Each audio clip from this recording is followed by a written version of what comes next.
Kami boleh memuji menyembah kebesaran Tuhan, semua anugerah-Mu, kasih Tuhan kepada kami anak-anak-Mu Tuhan.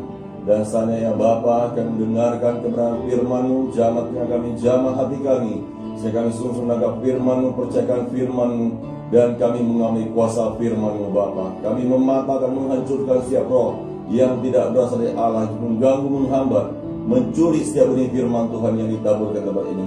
Kami ikat dalam roh, kami patahkan, hancurkan kuasanya, kami buang ke neraka dalam nama Yesus. Tuhan memberkati benih firman-Mu, boleh jatuh di tanah yang baik, sehingga tumbuh dengan suburnya, menghasilkan buah lebat menyenangkan hatimu. Hanya di dalam nama Tuhan Yesus Kristus kami berdoa. Kita berkata, amin. Sambil Tuhan, shalom. Selamat hari Minggu, selamat pagi buat Tuhan. Mari saya mengajak kita untuk buka firman Tuhan bersama-sama dalam Injil Matius pasal 26 ayat 57 sampai ayat yang ke-68. Injil Matius pasal 26 ayat 57 sampai ayatnya yang ke-68.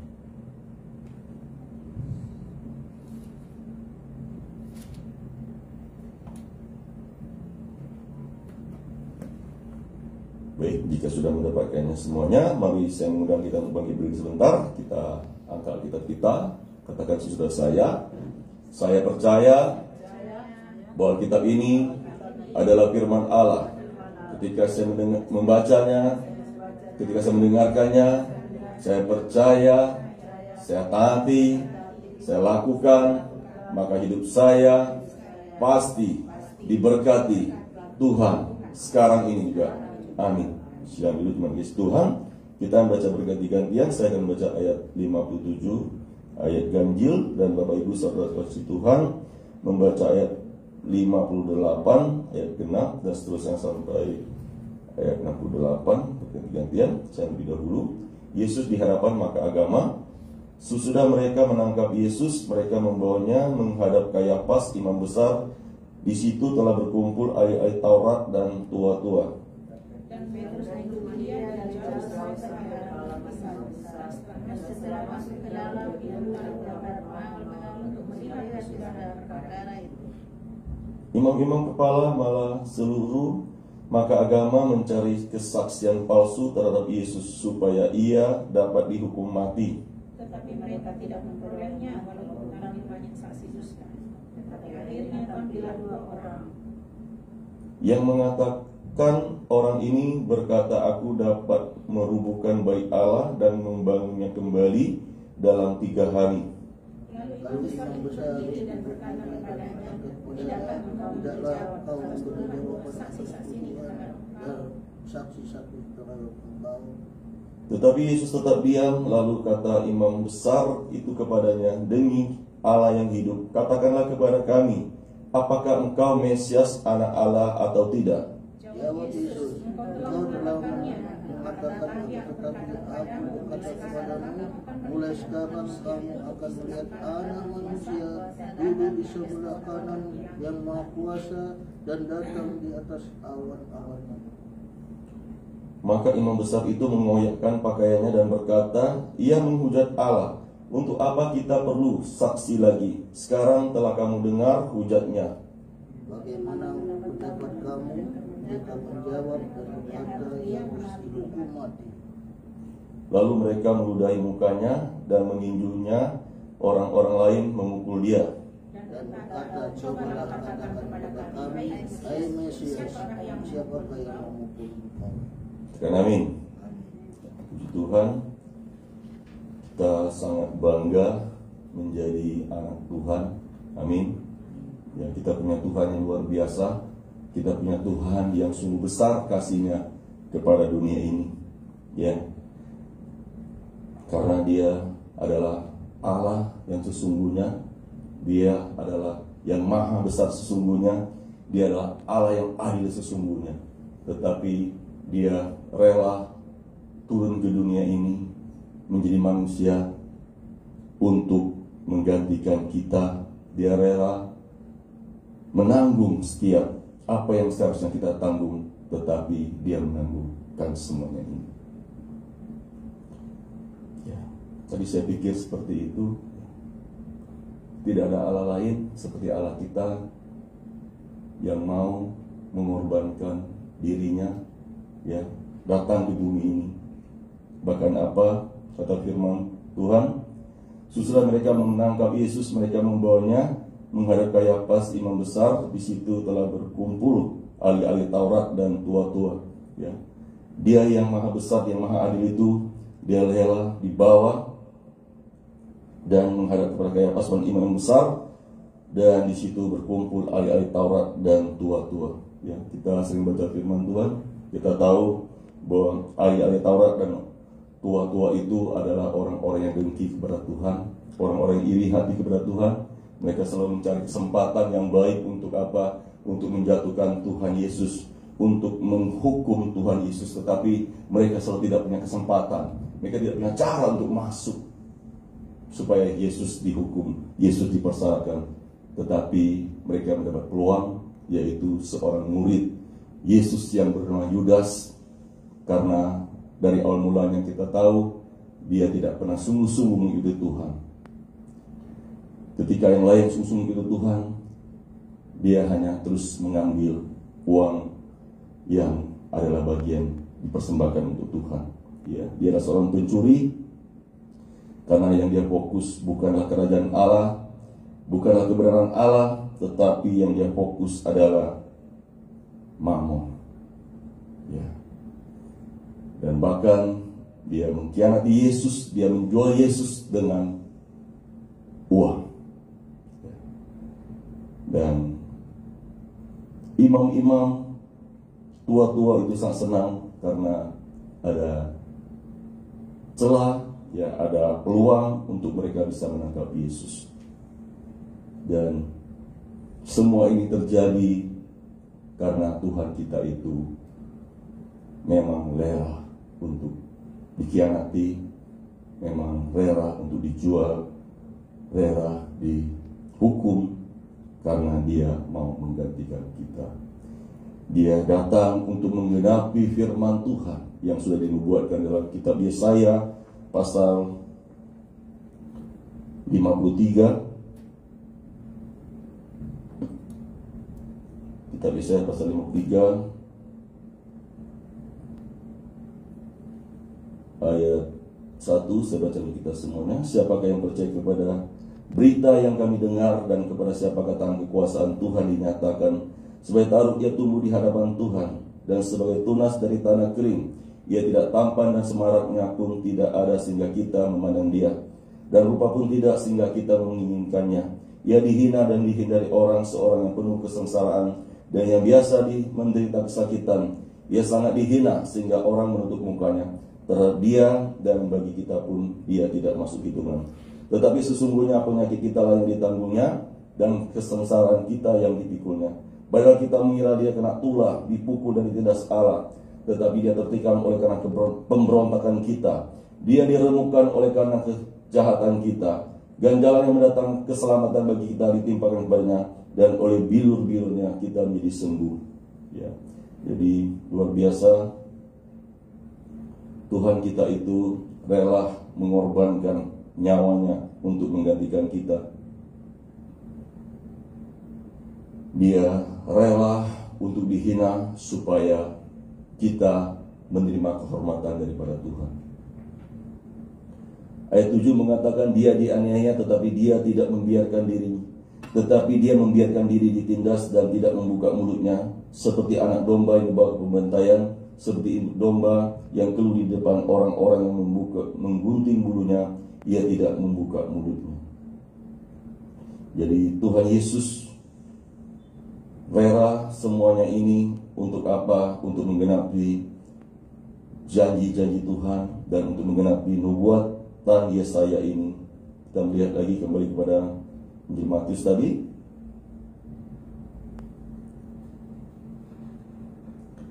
Ayat 59 mengatakan, imam-imam kepala malah seluruh maka agama mencari kesaksian palsu terhadap Yesus supaya ia dapat dihukum mati.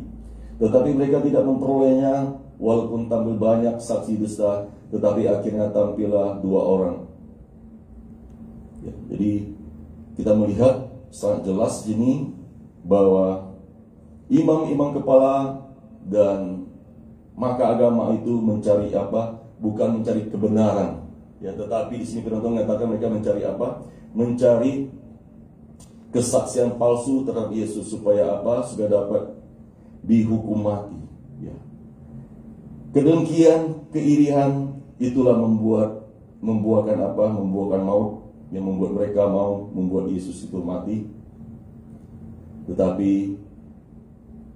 di balik semua ini mereka tidak tahu bahwa Tuhan itu memang sengaja, ya. Tuhan memang sengaja karena apa? Karena dalam Roma mengatakan setiap orang telah berbuat dosa dan telah kehilangan kemuliaan Allah. Hukumkan dosa, upah dosa adalah maut. Seharusnya kita yang menerima hukuman itu karena kita sering berbohong, karena kita sering berdusta. Harusnya kita yang dihukum. Tetapi dia yang tidak pernah berdusta, dia yang tidak pernah berbohong, tetapi malah dia dituduh dengan kesaksian palsu. Tetapi kita melihat bahwa mereka tidak mendapat kesempatan untuk menghukum Tuhan.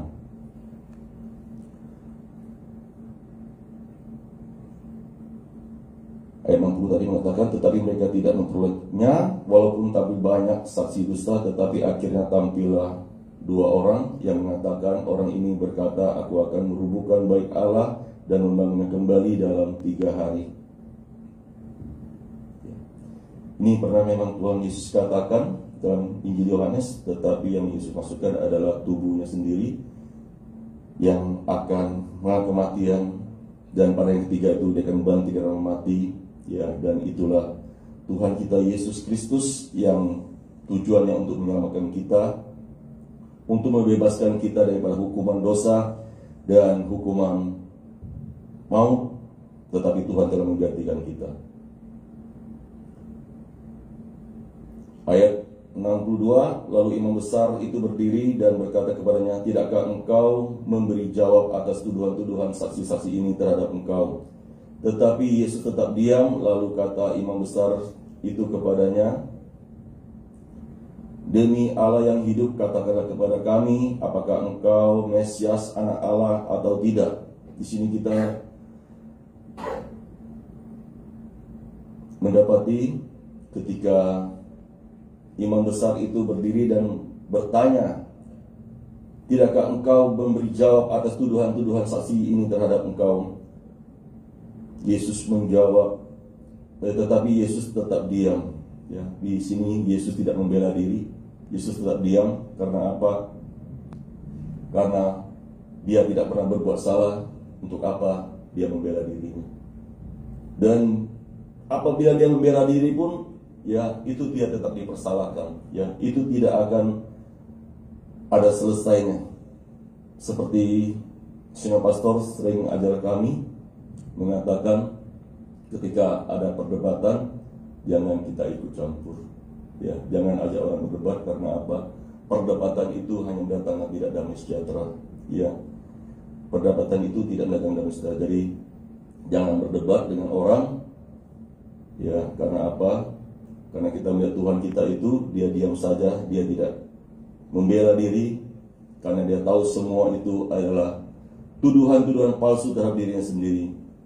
Dan dia tetap diam diri, seperti tadi pembuatan Yesaya dalam 53:7 tadi, ya, dia berdiam diri, tidak membuka bulunya, seperti orang membawa domba ke tempat pembantaian, gunting bulunya, dia tidak membuka mulutnya.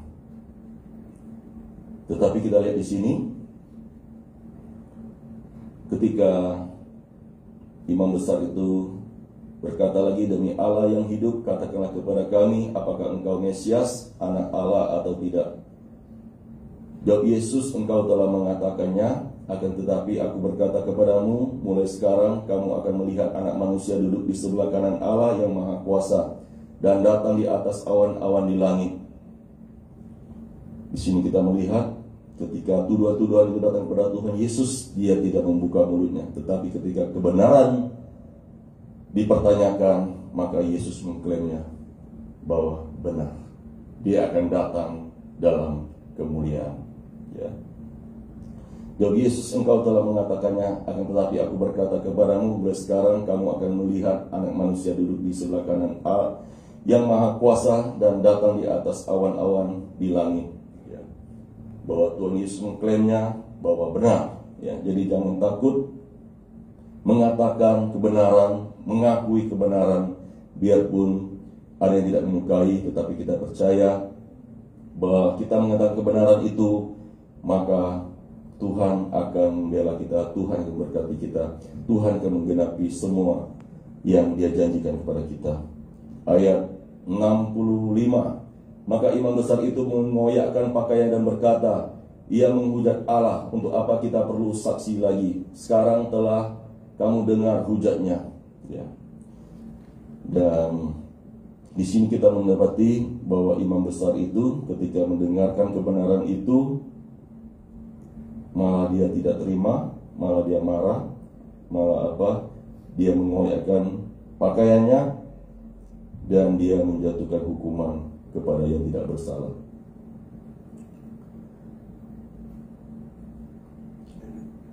Ayat 66, bagaimana pendapat kamu? Mereka menjawab dan berkata, ia harus dihukum mati. Ya. Sebenarnya mereka tidak punya alasan untuk hukum Yesus karena tidak dapat suatu perbuatan yang setimpal dengan hukuman mati. Kita lihat Tuhan kita waktu Dia di bumi ini, gimana Dia memberitakan kabar baik, Injil, keselamatan, dan gimana Dia menolong orang, gimana Dia menyembuhkan orang, Dia memberkati orang. Tetapi karena dengki, maka mereka berusaha membunuh Yesus. Ayat 67, lalu mereka meludahi mukanya dan meninjunya, orang-orang lain memukul Dia dan berkata, cobalah katakan kepada kami, hai Mesias, siapakah yang memukul engkau? Di sini kita melihat Tuhan sangat dipermalukan, Tuhan sangat dihina oleh manusia, tetapi semuanya ini Dia rela untuk menggantikan kita. Ya, Dia rela untuk turun ke titik terendah. Supaya apa? Supaya kita boleh diangkat tinggi-tinggi kelak bersama Tuhan.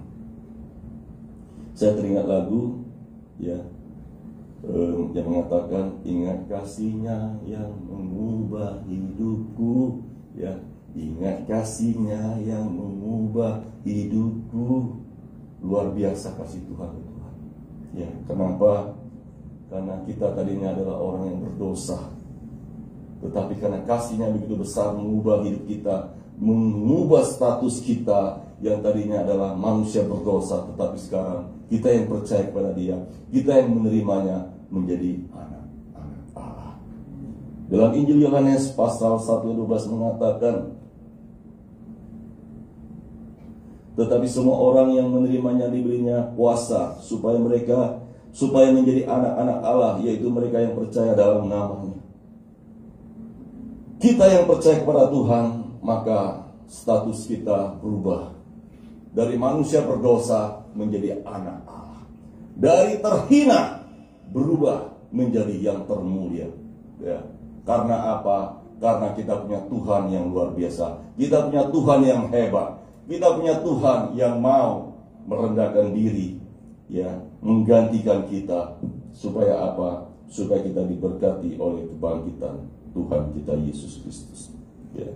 Jadi mari kita sadari bahwa Tuhan sudah ambil alih semua hukuman yang harusnya kita terima itu, fitnaan, ya, hinaan, caci maki, semuanya yang harusnya kita terima itu, tetapi Tuhan sudah menggantikan kita.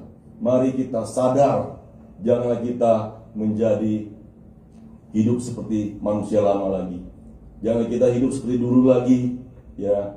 Mari kita tinggalkan semua yang tidak benar. Mari kita tinggalkan semua dusta. Mari kita tinggalkan semua yang melukai hati Tuhan. Karena apa? Tuhan sudah berkorban untuk kita. Mari kita menyadari pengorbanan Tuhan itu sungguh besar.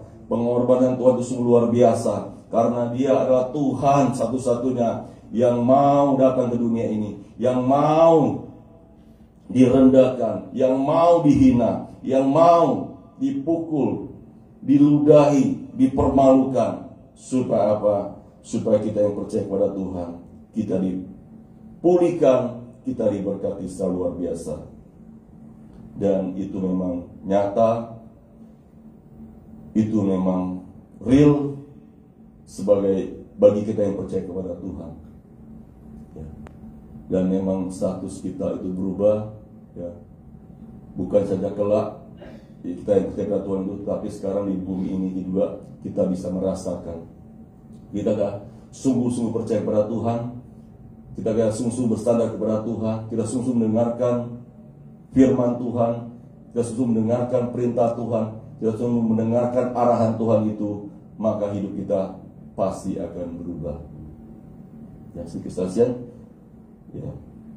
Kalau saya pikir dalam kehidupan saya yang lama itu, ya, banyak sekali kehidupan yang tidak mempermuliakan, ya, tidak menyenangkan seperti itu, ya. Ya, mungkin dari bidang studi mungkin, ya, yang harusnya saya menyenangkan hati orang tua mungkin, ya, orang tua udah cari uang untuk saya sekolah, tetapi semua jeripaya orang tua itu sia-sia, ya, karena saya tidak menghormatinya, ya, dan saya tidak peduli, saya tidak menghormati pengorbanan orang tua, ya, dan sehingga saya sering ketinggalan kelas, sering tidak naik kelas, ya, karena apa? Saya main-main, ya, saya tidak serius, saya tidak sungguh-sungguh, ya, saya anggap kayaknya nggak perlu semuanya itu. Tetapi ketika mengenal Tuhan, percaya kepada Tuhan, dan semua itu sangat perlu, ya. Kalau kita tidak belajar, kita tidak mengerti. Kalau kita tidak studi, ya, kita tidak mengerti, ya. Jadi itu sangat perlu supaya apa? Kita bisa mengerti, ya, dan itu juga saya yakin itu menyenangkan hati Tuhan, ya. Saya bersyukur ada Sinang Pastor, Ibu Gembala sebagai orang tua rohani kita yang selalu mendukung kita, mendidik kita, ya, mengajar kita harus sungguh-sungguh di dalam Tuhan, harus hidup takut akan Tuhan, dan harus hidup tulus, lurus, dan kudus di hadapan Tuhan, dan terus mengajarkan kita harus berdoa dan puji nama Tuhan. Ya, kemarin saya boleh wisuda, ya, boleh mendapat sarjana teologi, itu semua kemurahan Tuhan, kebaikan Tuhan, ya. Seorang yang tidak tamat SD tetapi boleh menyelesaikan sarjana S1 itu, ya, itu semua adalah anugerah Tuhan, kasih Tuhan yang mengubah hidupku, ya, yang mengubah hidupku. Dan ketika kami pulang kemarin, kami pulang ke Pinang, saya sengaja bawa toga saya, ya, bawa ke Pinang. Saya bilang sama orang tua saya, sama ibu saya, "Mama, ganti baju," saya bilang. Saya bilang, "Bapak, ganti baju," saya bilang, "kita mau foto." Saya gak kasih tahu mereka saya baju toga saya, jubah saya bawa, saya bilang, "Ganti baju," saya bilang, "kita mau foto," saya bilang, ya. Saya keluarin baju saya pakai, saya ajak mereka foto bersama, dan kebetulan ada adik kandung mama saya di situ juga di rumah kami. Dia dari Pulau Sirai, dia datang. Waktu itu dia nginap di rumah kami, dan saya ajak foto. Ada orang adiknya mama saya, dan ada juga bapak saya punya abang, tapi sama-sama anak angkat seperti itu. Dan kami foto keluarga. Memang abang saya, ada kakak saya belum nggak hadir, nggak lengkap, tapi ya yang terutama ada kedua orang tua saya, ya. Saya yakin dan percaya mungkin mereka tidak mengucapkannya, ya, mereka tidak mengucapkannya, mereka tidak mengatakannya, tapi saya yakin dan percaya hati mereka sangat senang melihat anaknya yang tadi itu, ya, tidak bisa menyelesaikan studi dalam kelas SD tetapi sekarang bisa menyelesaikan sarjana teologi. Ya, jadi itulah ketika kita sungguh percaya kepada Tuhan, kita sungguh bersandar kepada Tuhan, maka Tuhan akan mengubah hidup kita. Ya, Tuhan mengangkat hidup kita. Amin. Ya, Tuhan mengangkat hidup kita, Tuhan mengubah sejarah hidup kita yang tadinya menyusahkan orang, ya, tetapi sekarang ini kita memberkati orang. Ya, yang tadi tidak memuliakan nama orang tua, tetapi sekarang Tuhan mengubah sehingga orang tua itu ikut senang. Ya, jadi Tuhan mau kita menjadi berkat di kesaksian. Karena apa? Tuhan sudah melakukan itu semuanya, sehingga apa? Sekarang kita melihat begitu banyak jiwa-jiwa datang kepada Tuhan, begitu banyak jiwa yang percaya kepada Tuhan. Karena apa? Kita punya Tuhan yang hebat, kita punya Tuhan yang luar biasa, Tuhan yang mau mengorban untuk dunia ini, sehingga apa? Dunia ini boleh menerima Dia sebagai Tuhan dan Juru Selamat, dan boleh menerima Dia perubahan hidup ini. Ya, seperti ada seorang hamba Tuhan yang datang di Uganda itu bersaksi, ya, gimana Tuhan memulihkan Uganda itu. Ya, tadi hidup orang di sana itu semua banyak kena sakit penyakit, kena HIV, banyak masalah persoalan, tetapi hanya ada seorang hamba Tuhan yang setiap hari naik ke atas gunung dan setiap hari nangis di sana, meratap di sana, berdoa di sana untuk masyarakat di sana. Dan apa yang terjadi? Tuhan mendengar doa hamba Tuhan ini, dan Tuhan memulih, Tuhan mengubah orang-orang yang dibudai siapa hidup mereka semua diberkati oleh Tuhan. Dan kita bersyukur malam hari ini juga, ya, siang kita merayakan ulang tahun sang pastor. Kita bersyukur di ibadah siang, dan nanti malam kita diberkati hamba Tuhan dari Uganda ini yang akan memberkati kita. Kita akan menerima berkat, ya, 2 kali lipat pada hari ini. Pada siang kita merayakan ulang tahun sang pastor, malam kita diberkati hamba Tuhan. Kita percaya, kita yang mengenal Tuhan, kita yang percaya pada Tuhan, maka hidup kita pasti diberkati Tuhan. Amin. Kita akan terus dipromosikan Tuhan, kita terus diangkat oleh Tuhan, karena Tuhan sudah berjanji Dia mau memberkati kita. Amin. Amin. Untuk firman Tuhan, saya minta pemain musik WL untuk maju ke depan.